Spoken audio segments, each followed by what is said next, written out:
Anatomical position. In anatomy, the standard reference is called the anatomical position.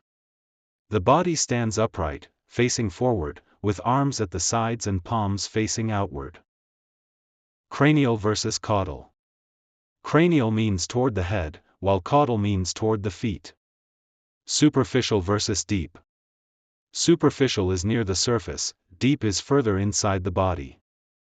Flexion versus extension. Flexion bends a joint, extension straightens it. Adduction versus abduction. Adduction is toward the midline, abduction is away from it. Medial versus lateral rotation.